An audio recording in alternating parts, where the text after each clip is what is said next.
Good afternoon and welcome to the Public Sector Technology Exchange webinar on the Department of Transportation and a BD case study on how to win work with this agency. This is Ed Salzberg, and speaking for my sidekicks Jimmy Baker and Sean Campbell, I welcome you to our series and also to this session. Before we get into the meat of this, I just wanted to go over a quick quote that Jimmy and I and Sean have been kicking around, which really resonates with me and with some clients that I've been talking with, and that's a Abraham Lincoln quote who said, "Give me 6 hours to chop down a tree, and I'll spend the first 4 sharpening our axe." And really, what we do for a living is help customers, help government contractors sharpen their axe. And the reason for that is pretty clear. The sharper the axe, the less effort it takes in order to chop the tree down. The government business is very, very competitive, and you really can't go into it with a dull axe and expect to be very successful. And the kinds of tips and techniques that we bring into this webinar and bring into our client base are the techniques to sharpen the axe up so that you're very competitive. You're using the total assets of the company. You're being as efficient as possible. And as a result, you're really winning more work and spending less money doing it. Jimmy's the author of How to Win Business from the Federal Government. It's a great tactical book to understand how the government advertises or the information that's available to determine where the money is within the government. It doesn't make sense to be marketing an agency that, number one, doesn't have money that's being spent on contracting, and there are several agencies that don't spend much money there, and number two, they're not spending money in your area of expertise. Jimmy is really an expert at putting that together so that you're saving a lot of time identifying which agencies you should be going after and specifically which programs. I focus on capture and competitiveness and making sure that organizations are really at the head of their competition in terms of being competitive within their client base. And Sean Campbell's a senior consultant, a senior manager with ePipeline. And ePipeline is one of the best business intelligence sources around. Without getting the information about what the government is buying and when the procurements are coming out, you're really well behind the competition. The competition is very advanced and very mature, and your axe has to be very, very sharp in terms of identifying opportunities, in terms of knowing which agencies to be marketing, and then really how to be as competitive as possible. Just a couple of things about the sequestration and the budget issues, and there's no one around that's really an expert on this, so we're just going to throw a few things up and then move into the business practices that we think are effective regardless of what happens to the budget. Even though we may see a budget cut of 2% to 10% or even 15% across the board in some agencies, that's not all out of contracting, number one, but even if you do subtract that from the total contracting budget, it only drops from $450 billion down to $410 billion. There's still a tremendous amount of money being spent by the federal government on contracting. So the Department of Transportation's mission out of their authorized documents is to ensure a safe, fast, efficient, accessible, and convenient transportation system. And you don't need us to explain this to you, but it's kind of nice to just set the stage here for what we're talking about. We're talking about the multimodal methods of transportation and what the federal government does to support those, to enforce regulations around them, and to distribute funds to the states and other organizations that have first-line responsibility for enacting the legislation overall.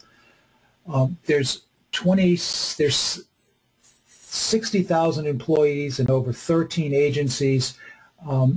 Not all of them are big spenders with federal contractors, so it's important to understand which ones are the ones that are spending money and which ones are spending money in the areas that are in your area.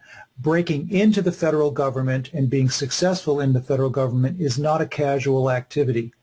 You can't expect to throw a few bids over the transit unqualified and expect to have a very high success rate. It takes research, it takes assessment time in order to determine a good strategy and approach to break into the government, or if you are in, to grow your organization. Here's a quick snapshot of the agency. I'm not going to read that. It's going to be in the slides. We got a quick question as to whether the slides will be available, and they will be available after the session. We'll get them out to everybody who's registered for the program. But there are several key initiatives that are coming up and areas in which you need to pay attention to, depending upon your capabilities. If you're an IT firm, IT enterprise firm especially, $3 billion in IT spending for 2013. 35 key procurements coming out over the span of 2013 and 2014. We're going to delve more deeply into that specifically, what's coming up within the agencies that are part of the Department of Defense overall. But this slide summarizes things and the source is DOT itself. Here are a few sites to stay up to date with what's happening with the budget, and this changes quite a lot, and what's happening with the politics and the strategy within the Department of Defense. So we could try to pontificate ourselves as to what's happening, but in the end, we really don't know, and we just pay attention like everyone else does and read whatever DOT is saying about the status of its programs. But we also go to other journals like the National Journal and the Transport Politic.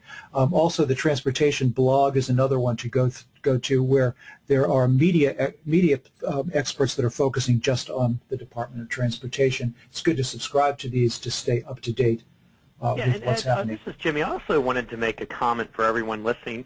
Ed and I were chatting late last night as we were putting the final presentations together, and the bottom line point with all the strategies we're going to share to you today from myself, Sean, is that you have to have all these things sort of working at once to get a grasp on what's going on in the agency. But at DOT.gov, remember, you want to look at what's going on in the press. You want to look what's going on from a legislative perspective. You want to look at what's going on from the mandates. They literally have a link right there on the home page where you can find all that data. And ultimately, with all these sites and links, what we typically do with the clients that we work with is we're looking for problems to solve and people to go to with a solution of these things. And it's very important that when we approach DOT that we use the rhetoric, the phrases that are out there that they're using as we respond to them. Part of your research, and it's important to do that. We're going to start off with Sean talking about the procurement landscape at DOT. Jimmy's going to follow that up with how to research this agency. And I'm going to delve into the way I, as a really experienced business acquisition manager and line manager, how I look at those opportunities and turn them into an actual pipeline of things that there's at least a chance of winning, and then move them into a capture program to improve that chance so that you have a high probability in everything that you do. So, Sean, I'm going to turn the mouse control over to you. All right. Thank you very much, Ed. Good afternoon, everybody. This is Sean Campbell with ePipeline. And what we like to do in these webinars is to give you a caption of information and allow you as a team or an individual for a company to really understand the landscape that's out there in front of you. A lot of you are already spiced right in regards to how you're doing your work, but yet there's always views that could help. An outward view of a landscape of what's coming in the pipeline would allow you vision of the opportunities as they come out. Now, what I'm going to do is I'm going to go through contract history, a couple of key opportunities, and really understand how to identify who the awardees are, what's being awarded. And at the end of the day, I would always recommend everybody to contact me to do a one-on-one meeting in a WebEx to allow you to view the full solution and how it can help you and your team. We also offer a 3-day trial as well. Now, with that being said, a lot of opportunities are being awarded through the FAA. That is just one arm of the Department of Transportation. However, we are able to break it out in report styles to allow you and your team to really know where you need to be. So if you're specifically going after an area within the DOT, you're able to identify what they're doing. You can do that currently, you can do it historically, and in the vision of the future. because you're able to identify things out there in the market anywhere between 0 days to 90 days. However, we're looking so far in advance, you're also able to see things above 5 years in advance.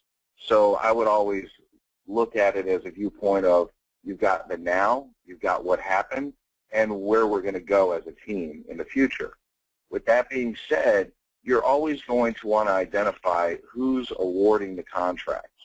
So you're not going to go down the wrong avenue at the wrong time and spend the valuable money in each individual areas of your company for your budgets in regards to worker hours. Those always add up at the end of the day when you're going after contracts. So with that being said, you're going to be able to identify, the slides are moving fast, the long-term RFPs. You're able to run it by an agency. Then you can dive into it and look at it as pre-RFPs. You can look at it, the ones that are source selections, even the awarded. And this is going to give you a pinpoint view to hone in, or in other terms, sharpen the axe before you go out there and chop down that right tree. You're able to identify where you need to be, which opportunities really interest you. And at that point, you're able to identify more in depth, which Ed will go over on how he would work it from a viewpoint as a user. However, to make life easier, you're able to run them into profiles. And that way, you don't have to even start to hunt for it. They come to you. And the opportunity reports are in full bloom, so you're going to be able to get updates. You can track the opportunities. Once you do that, you and your team are going to be able to hone in exactly where you need to be without wasting that valuable time and efforts and money. The RFPs, as you go through them, you want to identify the ones that are open market or 8A. You want to identify the ones you can't go after and throw those to the side. And you're able to hone in from that viewpoint as well. You could put everything in order of opportunities from the RFP standpoint. You can do the opportunities from an agency. You can even look it up by incumbencies. And the good thing with this is everything is going to be in one area. And that is key for a team. Instead of going from website to website to website, you want to make sure that you can identify everything in order and then branch out from there, because you're going to use it as a tool in your toolbox. When you do that, clients of mine over the years have enhanced their profitability across the board when they utilize a search to a pre-RFP all the way through to award. When you are able to identify what you've lost from and start to track those, you can even identify where you went wrong as a team, seeing where their prices were going through the roof or hitting the floor, if you will. You never know until you really identify what has happened. So as an example here, the awarded contract area for the players on an incumbency would give you the company name, the contract number, the RFP, and the value. From there, you can easily click on the contract number and see every action that they've done on it. You can see the possible players that are going after it right now. You can identify all the information that you might need as a team. And that is key, so moving forward, you don't have to waste time looking in the wrong avenues, looking up, 3 different websites over 3 different days. You can do it in one click and keep it together for a team and or as an individual. When you identify who the awards are going to, you want to identify how they're breaking out. So the value for the awarded side would allow your team to identify how the money is being spent. No matter if you're looking at last year's budget, 3 years ago as a budget, or what's coming up that is never really set in stone yet, you're able to identify what has happened concretely. And you can break that out and see where your team needs to identify the open avenue for you and what you do as a company.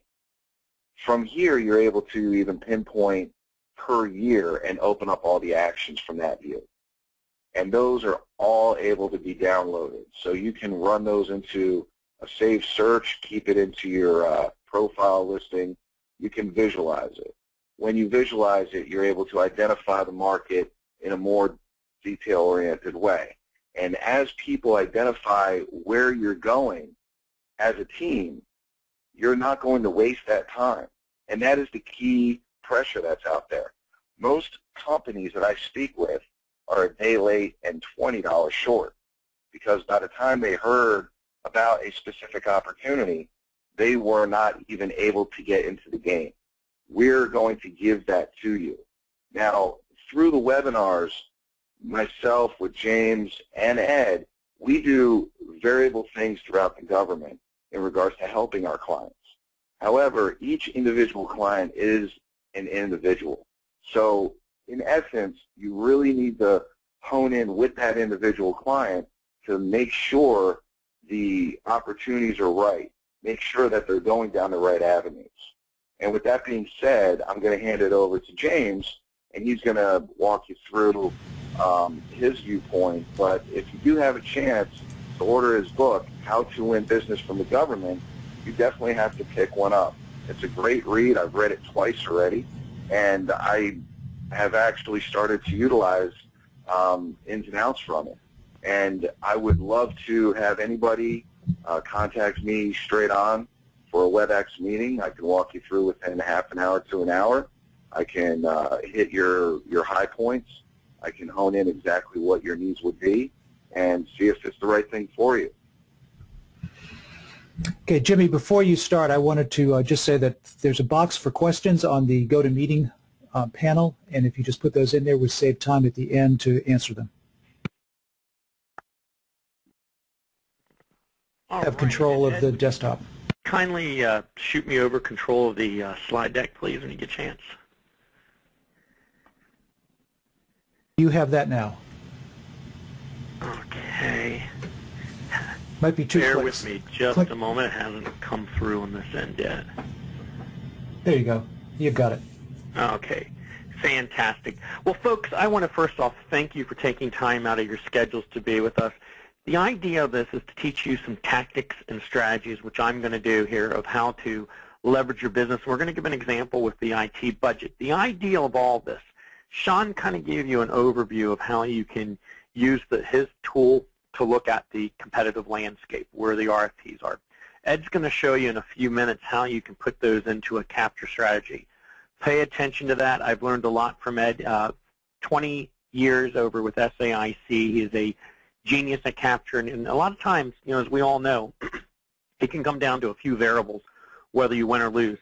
What I'm going to show you right now is a strategy, and forgive me, I am struggling here getting this to move on my end. Folks, there you go. Thank you. Ed, I may have to have you click these slides. Sure. For whatever reason, it's not working on my end. Okay. So, you know, I always like to begin with what I want you to take away at the end of things. And this will be your takeaway in the next few minutes. A lot of this is going to seem like we're drinking water out of a fire hydrant. It's going to come fast. I typically do these courses over 4 hours, and we get into all the details. But here's what your takeaway needs to be from this. First off, you're going to know what's in the IT budget and how it applies to your company. You're going to look at how you can help the government with its current problems.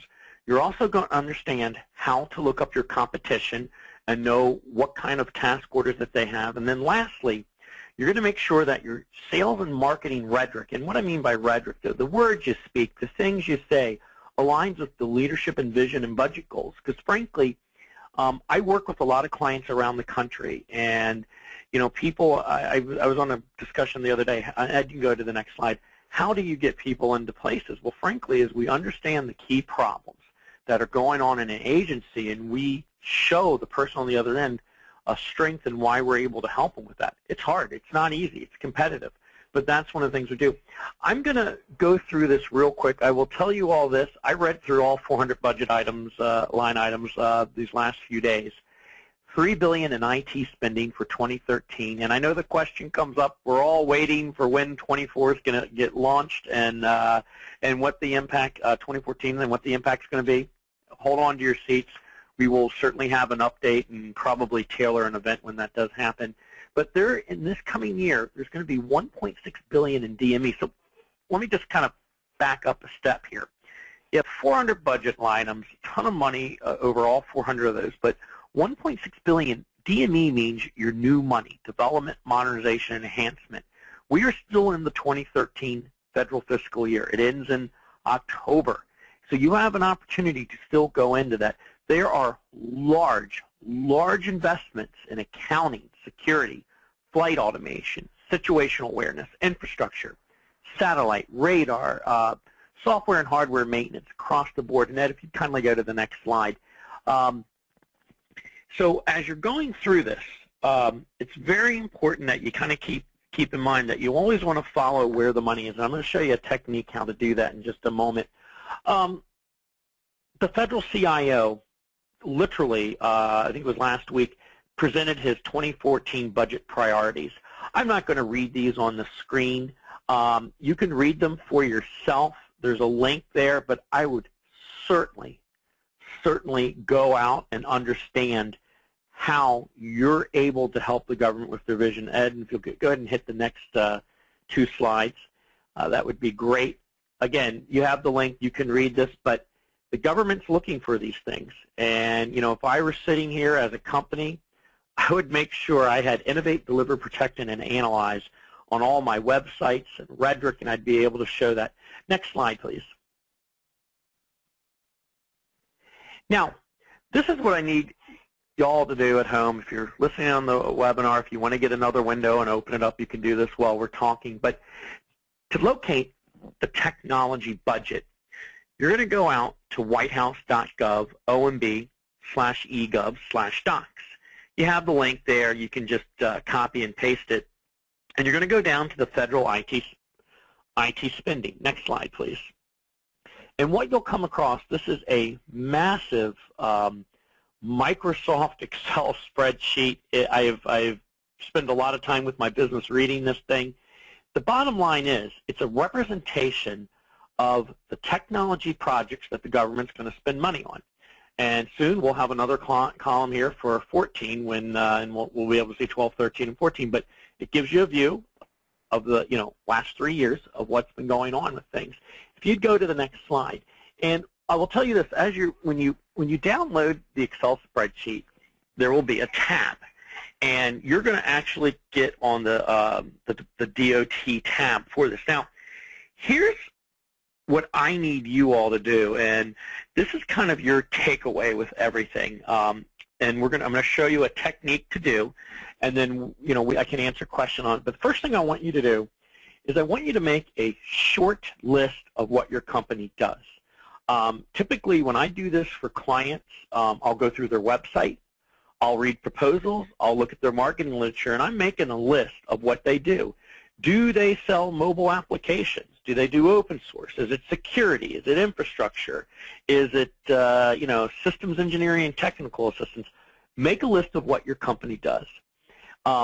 What you're going to do, and we're going to show you this on the screen here in a minute, is that you're going to use the Control and Find feature and the downloaded budget spreadsheet, and you're going to literally look up the items, the keywords that your company does. And you're going to go to these budget line items, and there's going to be, I'll show you in a moment, there's going to be 2 things you're going to really look at.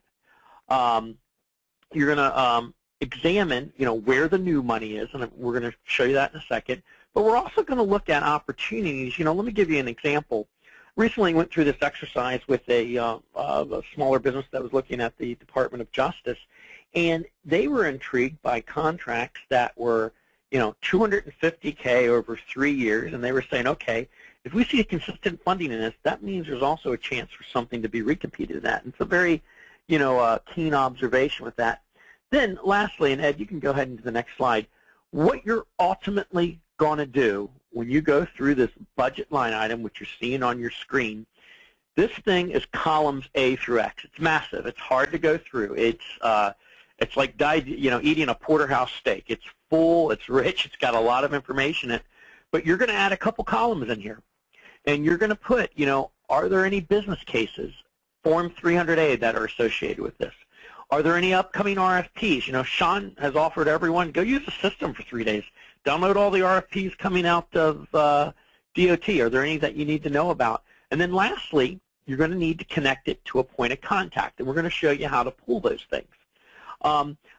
What's on your screen right now, I don't want to make this sound simple because I do this for a living, and I got to tell you, I'm working on a budget right now for Health and Human Services for a client, and it's 754 line items. They do some really neat things in the IT arena, and I'm literally reading each line verbatim and trying to understand what's going on. But understand that once you do your keyword searches, you can see there we've got 2 columns in yellow. I know it's a little tough when you've got to squint in on the screen here, but basically one of them shows you the money in the budget year. The other shows where there's a new investment. And what you're going to do is you're going to go and find out where the government's investing new money in programs. And the idea is that you, your sales, your marketing team, you're going to be going after opportunities that are funded, that have revenue. Because one of the toughest things I've seen is that, and I've seen a lot of people get hurt by this, is you read something or you think a procurement's coming out and you ultimately might be tracking a deal that has no money associated with it. And that's the really big thing. And this is, this is the government's, final say on where the money is going.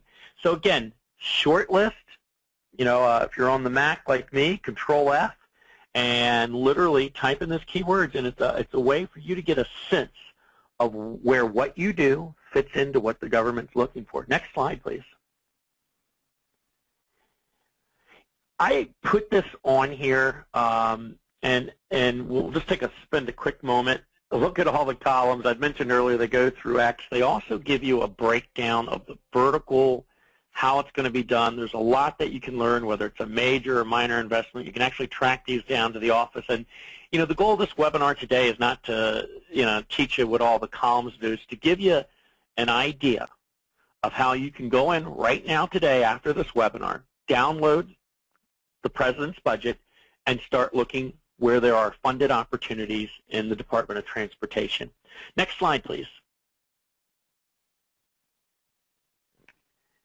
I put this up here for you. A lot of times when we're working with clients and you deliver, you go through 400 budget line items in the case of DOT, and let's just say on a given day I come back with 60 opportunities we're going to go chase, we're trying to tack, and a lot of times it's important to understand where you begin with something. And I have spent some time in my career selling into the Department of Transportation. Particularly, I spent 5 years working with the FAA. And I will tell you, each of these 13 agencies, they're like their own individual companies. You're going to need to know the CIOs, the program managers, all the people involved. And Ed and I were chatting about this the other day, and he said, when Ed was at SAIC, and he was doing the capture management there, and he focused in on Department of Energy, he knew all the people. He spent time getting to know them. It takes a while. He knew, when things would shift in the agency. And again, we can all go, oh, well, you're at a big 4-letter acronym, but it's every bit as competitive for the big guys as it is the small guys. And you're going to need to take time. The reason I put the CIO's page up here is that if I were beginning to look at things in the government, and I found out that my company was uniquely positioned to do something, whether with it's tracking, it's with infrastructure, I would be sending and requesting to these people here as my starting point. And with all these budget line items, you ultimately want to track them down to a program manager or someone whom you can go talk to. In the book, and you can go to the next slide, I detail out some philosophies of how you can send emails to do cold calls. I will tell you all, I roll up my sleeves every day, and I, call out to the government on behalf of my clients, and it's hard work. It's definitely not easy. There isn't a magic thing you're going to say, but again, if you know the money, if you know your value proposition to that, and if you're able to identify why they have a problem, and you can communicate that correctly, you will get meetings with the government and be able to move things forward. The last thing, too, that I want to share with you all, and this is this is a really neat site. And I also want to say that if, Sean's system at ePipeline, as you can tell, Ed and I are fond of it, but ePipeline ties directly into the federal procurement data system, and FPDS is kind of like is where a lot of the procurement data is stored. And if you want to look up a client, let's just say you're going after a deal in Department of Transportation, and I just took this company. This is random. I don't know them. Alon Science and Technology, and I'm looking up here. We have names and numbers. We have a history of how the contract's going to go through the next 5 years. We have a handful of people we can talk to, and then if you go to the next slide for me, the idea is that you want to get as smart as you can about every piece of business, when the competitor's contract's coming up, what's going on with it. And I had Sean put this together for me to show you that, when you're with Sean's system, ePipeline's directly connected into FPDS, which is, a really good thing. So, Ed, if you go ahead and move to the next slide, I just want to take a kind of a pause and summarize where we've been on the journey so far. Sean gave you an overview of the procurement landscape. He's offered you an opportunity where you can go and download and use ePipeline to determine that for yourself. I gave you a key, an insight of how to look at the IT budget and be able to figure out how your company plays in that. We've also showed you a technique that if you have competitors, people that you go against, and you want to see what their contracts are, you can pull those up in FPDS or ePipeline, and you can find out a lot of information about when they expire, what's going on with it, to see if your company is going to play. Ultimately, with any of this information that we're teaching you, it's got to be actionable, and it will boil down to you determining a strategy of whom and how you're going to go talk to. And then one of the great things as Ed gets ready to do all this is that Ed has worked with companies for multiple years. He is, he's a bit of a very well regarded in the capture space. And I go back countless times to his 11 essential elements in capture deal. But let me tell you this: if you're putting in proposals and they haven't been winning, or you're not tracking your work, or you're not monitoring what's going on, you can put your business in a very difficult spot. So Ed's going to share a little bit on how you take all this research that Sean and I have been showing y'all, and how you move that into capturing business and winning business. Ed? Thank you, Jimmy. And I don't have any slides, but I am going to pull up some actual information. Both Sean and Jimmy talked about analytical approaches, systematic approaches to identifying where the money is and what contracts are coming out. And I'm going to pick it up from there and just show you how I do this. And I've really had a great career. I was lucky enough to get to SAIC when it was only $50 million, and I had the right set of credentials, and I went through that organization to very close to the top very quickly, and was a corporate officer. And I learned things at SAIC and at some smaller companies I went to as a partner and helped grow and sell and get ready for the market that I think are just incredibly important. And I put all of this into showing companies how to be really effective with their business development program. Once you've identified a suite of opportunities that you could potentially go after or you're interested in, then you've got to find a way to actually win them, and that's really where the capture program comes in. So here's an output from ePipeline.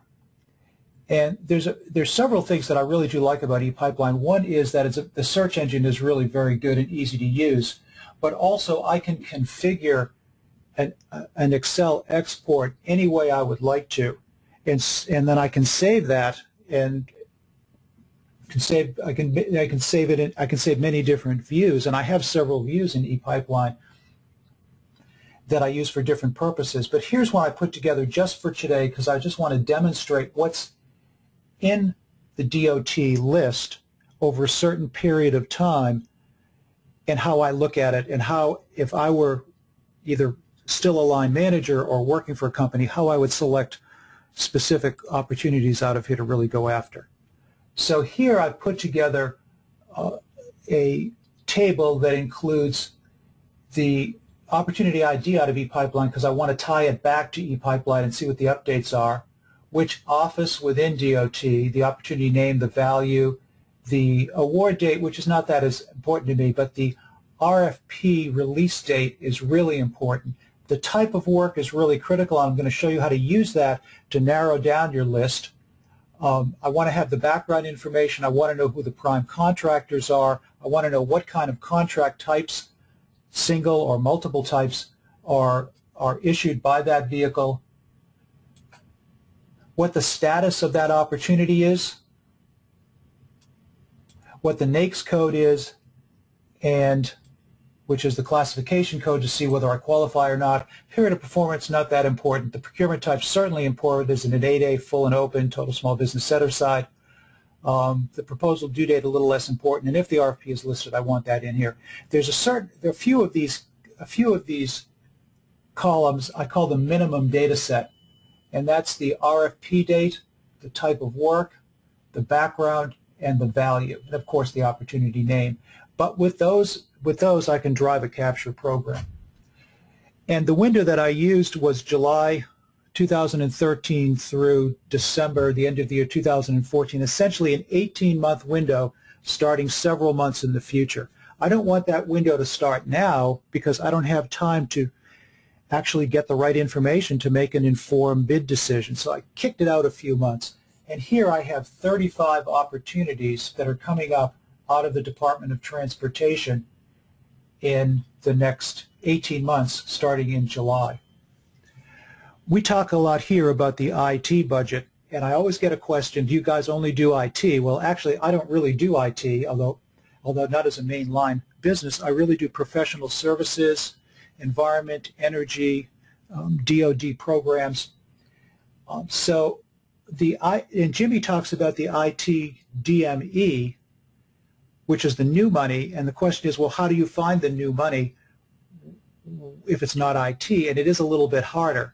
You have to scrutinize the budget document a little bit more.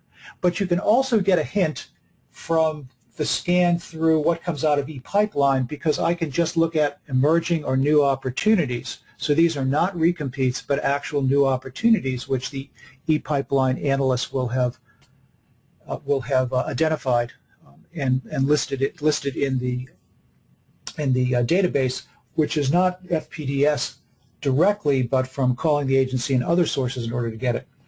So here's how I do it. I array a table like this, and then I'm going to look down to see the kinds of types of work that's germane to the clients that I'm working with. So I'm really interested right now about professional services. I like working at the top of an agency because you get into more policy and strategic planning. And here, the Office of the Secretary of Transportation has an opportunity about analytical and technical support to support the Office of Airline Information down from the Office of the Secretary. So right here, I've listed the background information, and I can spread that open and read the whole thing. And I can confirm that, at least at a first glance, we have the right capabilities to do that work. I know who the incumbents are, what kind of a contract it is, and I can just read across over there. So I might want to just highlight that one. As part of my short list. And then what I'm developing here is not a list of bids, but a list of only prospects. I want to take this list of 35 over the next 18 months and get it down to a number that's can be addressed by my organization. And that number differs based on the size or the tenor of that organization. So, for example, if I'm working with a $10 million company, I want to get about 8 opportunities out of here if I'm building their whole pipeline list and if DOT is the only agency we're following on. Because if I get about 10 and we run it through a systematic capture process, we're probably going to bid 4 or 5 of those. If we win 1 or 2 and there's several $1 million a year contracts for a $10 million company, that is a game changer right there. So going from the big list, and I just call that unconsolidated glacial debris, just stuff we found. I want to use ePipeline or a business intelligence service as much as I can to drop these down to a short list. So I've predetermined already about 3 of these that I've loaded up into a pipeline manager, which I'm going to show you in just a second. But if it weren't professional services, But if it were, say, security that I was looking for, and a call is one of my clients, so I'd be looking to break it down this way. So I pulled out all of the opportunities coming up, and I didn't narrow the search just to security and just to professional services. And the reason is I want to read the background description with my eyes, not with the eyes of the person that classified it, because I may look at that a little bit differently and read something that wasn't quite so obvious into that description, and I may keep it on the list. So I want to, and 35 is a nice bite-sized list to start with. So if I can go to 35, thinking that I want to get 10 or so in my pipeline for the size of the organization we're talking about, I'm really well on my way by mapping down through this list overall. You can see there's a lot of professional services on this list, so it looks like a pretty rich environment. If I'm providing analytical support, if I'm providing cost analysis, if I'm doing acquisition support, if I'm doing mission support, which is supporting programs, if I'm doing options analysis, I'm looking at alternatives, doing evaluations of programs. That's what you would find in professional services. And you also find some IT in there too from the standpoint of policy and programs. So now if I break this down into a short list, I want to move it into some sort of a program. And I have an application that I use. It's called the Business Acquisition Tracker. It's something that I developed for clients. I have the developer edition here because my developer is upgrading it. Hopefully will be done by tomorrow with the new edition of it. So there's some pieces that he didn't execute in here. But I dropped those opportunities, and I just picked out 3 of them, plus I had something in there before, into a database where now I can analyze this information and run it through a capture program and take these leads, these prospects, and turn them into qualified opportunities and run them through a capture process so that I can get them either into a bidding position or get them off that list very, very quickly. So following the line of reasoning that you want an analytical approach, a systematic approach to identifying where the money's going, identifying opportunities. You want a systematic approach to qualifying these opportunities. And so the database would have all of the metadata about this opportunity, and I filled much of it in over here, the bid rationale, a place for management comments, the budget, estimating the pursuit costs. But the important thing is right over here. Here I have what I'm calling a stage 3 opportunity. Just sort of think about a pipeline or a funnel or a pyramid in which as you get to the higher numbers you have a pursuit that's better qualified. So if you have a stage 1 pursuit, for example, you don't know much about that opportunity, and there's certain things you need to find out about that opportunity in order to move it along to a stage 2, primarily about the competition and whether there's any firm that has a lock on the work. But if there isn't, you can move that to a stage 2, which means the playing field is level for that competition. It's not tilted in any direction, and you have to validate that. And then in stage 3, which we're in here, it means that the opportunity is in a level playing field. No one has a lock on that work. But in stage 3, you know that you're qualified for the work, and that in the eyes of the client, so you're in focus with the client. So at stage 2, you know that it's a level playing field. You just don't know if you're on it. And in stage 3, you've confirmed that you're on it. And here, as part of the capture, the main thing is to get the information to see if you can move to stage 4, which is the opportunity is really tilted in your direction. So it's a way to pull the information together so that you can qualify the opportunities and move them through an adjudication process, a maturing process. But I want to show you one major feature here that I hope he executed. He did. This is called the Pipeline Progression Map, or the BAT map. And this is the single tool that I use most with clients to manage the whole pipeline of opportunities. Because it's not one bid that's going to make or break the financials of a company. It's the quality of the whole pipeline. So let me just explain what this is. So this is a map of opportunities. Each one of these symbols are those 3 opportunities plus that test I put in here. And what I'm plotting is the maturity of the pursuit, how well qualified the pursuit is, where a stage 1 is you don't know much about it. Stage 2, you've determined based on very valid information that the playing field is level. SAIC or Booz Allen doesn't have a lock on that work. Stage 3, it's competitive as far as your company is concerned, which means the client trusts you to be a prime in that work for them, that you look like a reasonable risk, a low risk, or there's no one that has an advantage over you. And then finally, advantage means you've tilted in your direction. So obviously, you don't want to bid on procurements that are down here. You really don't want to bid on anything that's here. You want to bid things that are at least competitive, one out of 3, 1 out of 4 chance, or you've done the work to tilt the playing field in your direction. Sometimes there are opportunities that you just can't win. It'll have to do with access to data. It might be certain types of technical staff. It might be proprietary processes, and you don't have those. And a firm does, probably the incumbent. So it really doesn't matter what you've heard about how well that incumbent is doing. They're not doing well on this, they're not doing well on that, but there's something about that procurement that the client has to go back to them on. If you find that out, you want to no bid at that point. If you no bid something you can't win at this point, you've saved all of that money that you can invest in something that you can win. So the way you order the types of questions that are asked and you stage this capture program is really vitally important. But it's vitally important that all of your opportunities run through a process like this so that you're not in this situation over here where I'm a certain number of weeks out for when the RFP is due. RFP is coming out 0. Here I'm 4 weeks out, 26 weeks out. That you're not 4 weeks out or a couple of days out and you're still a stage 1. Here's an opportunity that's stage 3 and it's several weeks out from the procurement. That's at least a competitive opportunity. So using the pipeline map as a manager, I can see the whole landscape of opportunities in front of me so that I can ask the right questions about the opportunity.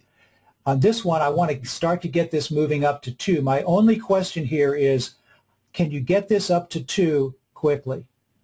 The question to get it up to 2 to answer is it a level playing field? If you don't know that, it's going to stay here. And you can answer some other questions like, do I have a good solution for the client, but it doesn't matter because it's not a level playing field. Does the client know us? Stage 3. Yes, they do, but it doesn't matter because it's not a level playing field. And you've wasted all of that time and money answering those questions when you didn't answer the only one that's important to make that go, no-go, or bid, no-bid decision. So as a manager, I want to ask that kind of a question. Can you get it to stage 2 in a certain period of time, like a week or 2 weeks or 3 weeks, but in a defined period of time? Over here, things have gotten away from us.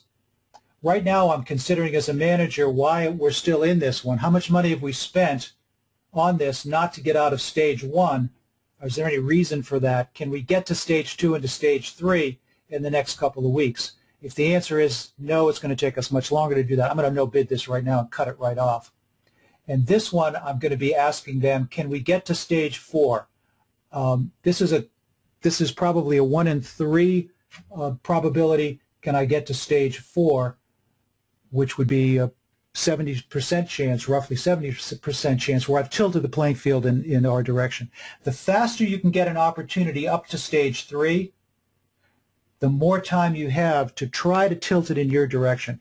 It's not easy to do. In many cases, it's not possible to do. But imagine you did bid, say, 5 opportunities. 3 of them are stage 3. 2 of them are stage 4. None of them are stage 1 and stage 2. Your likelihood of winning one opportunity is exceedingly high.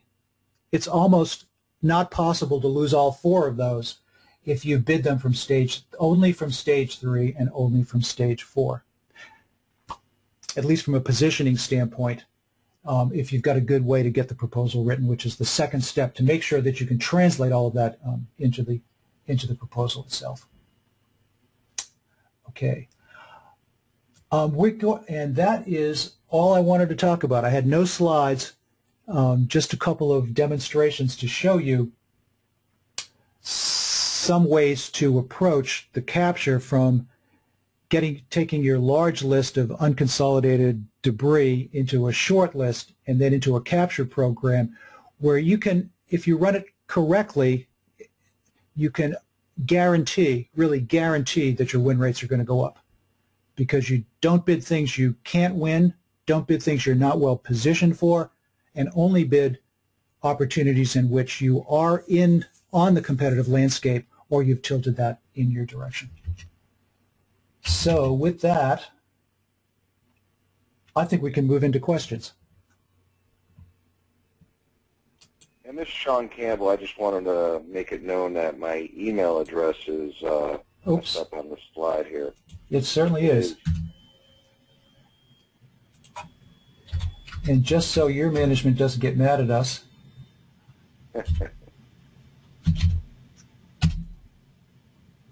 okay. Ed mentioned earlier that we had some questions in the past if we're strictly IT.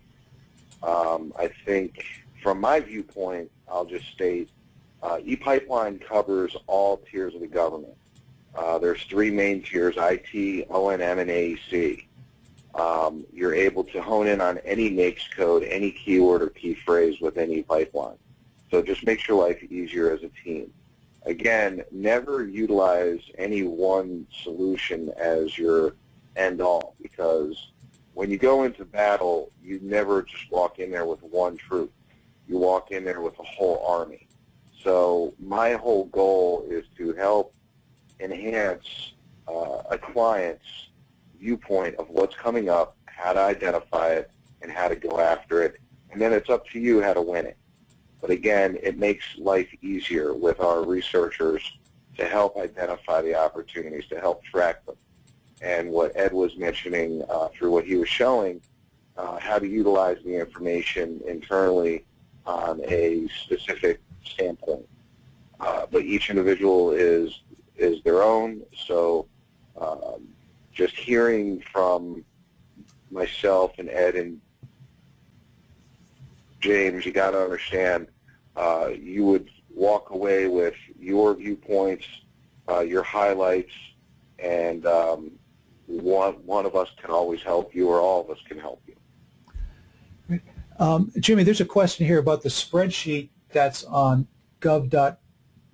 whitehouse.gov. Didn't get the name of the spreadsheet. If we can flip back, it's on one of the slides, but it's the report for IT spending. And if you scroll down, when you go out there, you'll go down. This is the one here, isn't it? Keep going. I think it's like 2 more slides up. Oh, there we go. Keep going. Keep going. We're almost there. And I think it's right there. And folks, too, for all of you all that registered today, we put the webinars on demand, and we'll be sending you a link out too where you can go through this stuff. But as you can see here on the screen, I think it's more towards the bottom of the page when you go out there, but you can scroll down, and this isn't the only documents out there. I mean, there's a wealth of data to read, but this is probably the quickest way to get that budget document and get it downloaded. And the question was about the spreadsheet itself. I think it was this one. Is there a name for this? This is the spreadsheet about all of the IT spending. Yeah, it's literally the report on IT spending, or it'll be President's IT budget. And I'm going to go out real quick in another. I'm just going to go out and look at what they're formally calling it, so I can answer that, and I'll come back. But I believe it's the report on IT spending for 2013 is the correct name of it. Okay, and here's a quick question about the IDIQ contracts and the government-wide contracts. With so much work going through those established vehicles, how does a firm break into the federal government? You know, that's a really good question, and I also want to back up a gear. We've all been doing this a long time, and it's hard work to get ready. But here's what you want to do. For example, if you're looking at the Veterans Administration, or you're looking at DOT and there's a major GWAC, one of the ways that you can get a handle on things is twofold. One, you can go to that GWAC office and see if you can go through FOIA or other things, or if they post them, some of the past work orders and stuff. The other thing that you can do, and this is why that technique we showed you with fpds.gov is gold that we're giving you there, or you can do it through ePipeline, is if you look up a past task order. So let's just say, I'm going to say let's just say we know company XYZ is is on a GWAC at Department of Transportation, but we're having a hard time finding stuff. We can go through to the FPDS or ePipeline. We can pull up the contract awards, and we can actually track it back to what was going through at that contract office and then get a handle of that way. So one of the things, just for the person who asked that question too, one of the things that we're going to be doing down the road is we're bringing in a kind of an expert with us, but we're going to be doing some series in the fall that we're getting publicized now on how do you make a run rate for a GWAC. So you get this GWAC and you have $0 in it, and you've got to go out and do stuff. And the way that you do that is that you look at where the competition is and what they're doing. You track that down through ePipeline or FPDS, and then the other thing that you try to match through it is you try to get a comprehension for where the dollars are being spent, and then try to track them back to that GWAC. Hard work, but you you spend a day with FPDS on 2 or 3 of your competitors. I guarantee you'll, or do it with Sean's system, you will walk out with a really good knowledge on what's going on. Or if you go into a teaming meeting and you're part of a team and they're looking at going after something, make sure you have all the task orders that have gone through lately with the companies you're going against. You'll be surprised at how many folks don't even think to look at that. So let me pause there. I hope that was helpful in answering that question about GWACs. If it wasn't, I know it's kind of hard when Ed's fielding the questions, and I'm out here on the West Coast, but you have my email. Give me a call in the office. As a courtesy to you, I'd be happy just to talk in a little more detail on that. And I think my contact information will be there on the slide decks. Also, if you're not in the federal government, and obviously you don't have one of the GWAC contracts, or if you are in the government, you don't have the right GWAC contract, you can still get on a prime vehicle. Oh yeah, I mean, let me tell you what. If you go knocking on the door of a big company and you've convinced them that they've got to do business with you, you'll have a lot of friends first that will add you. And I went through this with a client out at the Veterans Administration for a research assignment I was working on, and there's a large GWAC there. They wanted to get on, and basically, I mean, I think there were 14 companies on this GWAC. I talked to most of them, and if you're bringing a deal in, you can get added on. Typically, and I want to set the stage for it on any of these GWACs, and this is why you've got to have a focus that you're going to invest in this, because just because you get on a team, they're not going to drop business at you. You literally have to be driving it. And again, the only way that you're going to drive business is to have an understanding where the dollars are, what the competitor's doing, and be out there talking to folks. Right. Okay. Well, everybody is still on the line, but we don't have any more questions. Surprising. We always get more questions. So if anyone has a last-minute question they want to put in, that would be great. But we've got a couple of quick offers that I just want to go through, and these are really great offers. So stick around for just another minute or two, and then also fill out the survey in the end. We really appreciate it. Helps us refine our webinars. So Jimmy, your book is just a no-brainer at $6.99. Yeah, it's on Kindle. You can go out to Amazon, and like I said, governmentbusinessbook.biz. Don't take my word for it. There are a lot of reviews on my website. If you go out on Amazon and you look it up, hear what other people are saying. But what I tried to do in this book was to give you, not just tell you a lot of theory, but give you a guide that you could start instantly. And the little tiny bit that I talked about today I delve into it in far greater detail in the book, but I think it'd be a good guide for anyone out there. And then, if you buy a copy of it, email me your receipt. I'll sit down and do 30, 45-minute discussion with you, and we'll talk a little bit about your business and looking at some things of how you can begin penetrating this market. And like I said, and Ed and I make this clear, there's no easy way into this. It's hard. You're going to have to be aggressive, but the knowledge that you get and being smarter about the deals that you go after will certainly help you a great deal. And I think March 15th is coming past, so you're probably going to keep this extended into April, say the end of the month. That is a regrettable typo on my end, and yes, certainly we'll extend that to the end of April. Sorry about that. Great. And Sean, you've talked about the free demo or free trial, and then working through you a discount of 20% on. Yes, and actually the good thing too is on this slide there's my correct email address and my direct office line, everybody. So you're more than welcome to give me a ring.